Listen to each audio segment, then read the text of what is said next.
Harry and Ross from the Cribs, welcome to Australia. Thank you very much. Thanks. Second time, as we were just discussing. Yeah. And but this time you have an extra member, Johnny Marr, which is very exciting. We do. Last time we were out here was about 4 years ago. It was in 2006. We didn't just after the second album. Just after the second album, we didn't come out on the third record, which we were very dejected about. You know, which it was a real shame. It's weird. It seems completely normal having him in now, because he's been in the band now for like. When did you first start playing with him? Was it like he started playing with us at the beginning of 2008? Yeah, so it just seems completely normal now. I kind of sometimes we can't even, I can't even. I forget what it was like to be a three-piece again. 'Cause it's just so normal to us now. We've been playing together for 2 years, but he didn't actually really officially start with the band until later on that year. But we were rehearsing and writing a lot together, kind of in secret, for like for a long time now, and so we've just been hanging out together a lot also, so it's funny when we come to different territories or places where we don't come to that often, and people ask us about Johnny, because I guess it's still like a new story, but to us it's been such a long time. The latest album, it is the official album where his presence is felt, and particularly I think on the new single We Share the Same Skies, which could almost be a classic Smiths riff kicking off the start of that. It sounds fantastic. I remember with that song, Johnny had the riff, and then between me and my brothers, we kind of built all the other stuff into it, and I like that way of working where someone has a jumping off point, and then then they kind of give the baton over to someone else to like steer it a little bit, and like I think that's the way that we all tend to work, and it's the way that we worked in the past too. So that's a good example of how Johnny ingratiated into the band dynamic, I guess.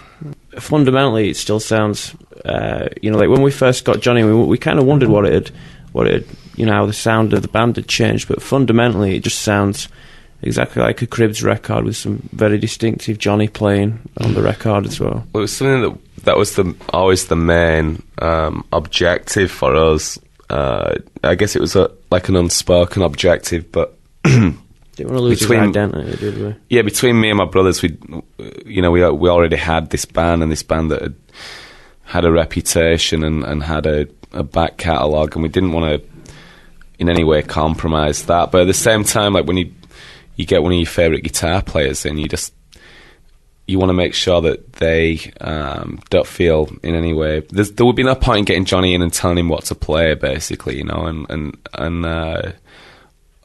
like, it would be a shame to have someone like that in the band and not utilise them and let them do what, have input onto it. So that was the main thing, just to like keep it quintessentially about us, but about the Cribs and the way that it was, but like to make sure that you could hear, what Johnny was bringing to the band, like that, because it would be ridiculous not to. When you're recording, and that even goes for the new LP, you don't like to use a lot of overdubs, and you like to record in quite a raw state. Was that one of the things that attracted Johnny to the band, do you think? I like to think that the ethic of the band is one of the key things that draws anyone into the band, like, because we just feel like in this day and age there's a lot of the lines are really blurred between indie rock or whatever you want to call it, punk rock, like, and like mainstream pop music in the UK at least. Sometimes we can get stigmatized for being too dogmatic about recording, or like we get labeled as being lo-fi, or like as being abrasive or whatever, but I just think that's just really a misconception, because like for any band that came from the scene that we came from, then we're really not anything it's really not exceptional to be that way. But yeah, like on mainstream radio and on MTV or whatever, it probably does stand out like a sore thumb sometimes. But I think that's a good thing. And Johnny was definitely excited by the prospect of being in a band where, because his background, his whole, like when he was first forming a band, he always really wanted to be in a punk rock band, and like, you know, I think the Smiths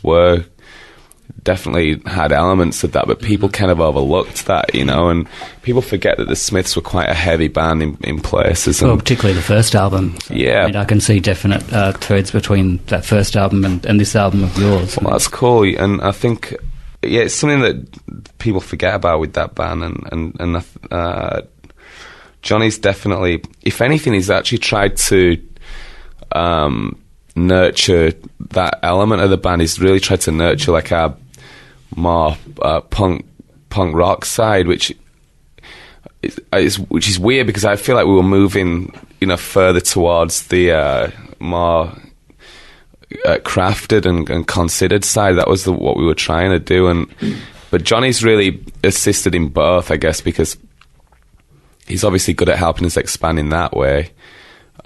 But yeah, it's like he tries to. I sometimes feel like he tries to provoke us into being, you know, more like the punk rock band. We did some pre-production, which is kind of new for us. We tend to not do pre-production because we like to get in there and do it. But Nick Larney, who was the producer, he wanted us to, you know, he works with Nick Cave a lot, like, and he's worked with a few good Australian bands. Yeah, he lived out here for a while, but he likes that's the way that he liked to work. We would like to get in there and just see what the band's doing, and we just respected the fact that that's how he wanted to do it. But it was definitely a new way of working for us to do that. He's one in a long line of great people that you work with, engineer wise and production wise. I mean, Edwin Collins, genius, and also Alex Kapranos. Did some production work. We still have a real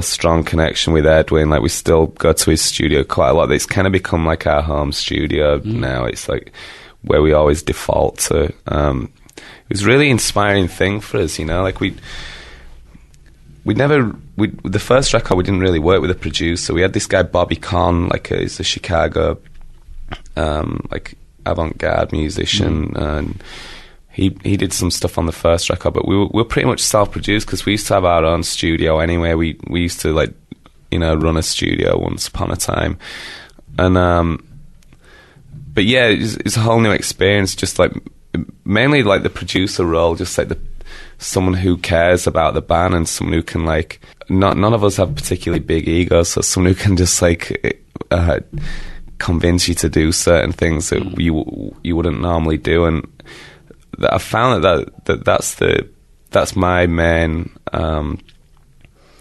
value of a producer, just someone who comes in and just that just makes us feel comfortable and encourages us to do his best work, really. Yeah, and Alex too, like, again, that's exactly the position, like, really good friends, someone who we respect, someone who, you know, wanted to work with the band. It's really fun, you know. Did Franz start roughly the same time that you started? They did, actually. Like, one of our first ever tours was supposed to be a joint headline with Franz, which we didn't do. And that was their first tour also. So we kind of came out exactly the same time. We put out a single on Wichita at the same time as they put out Doubts of Pleasure. So we were pretty much at exactly the same time. Yeah. Libertines, Block Party, all around that time as well. So yeah, quite a good era.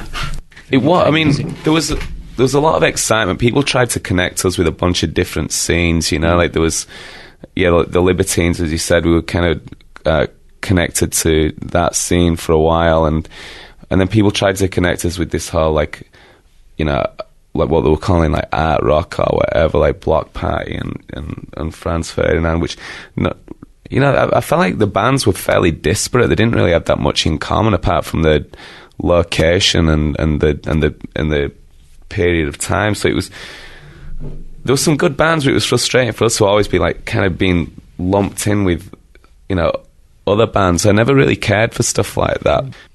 So is the tour wrapping up for you now, or have you got loads more to do?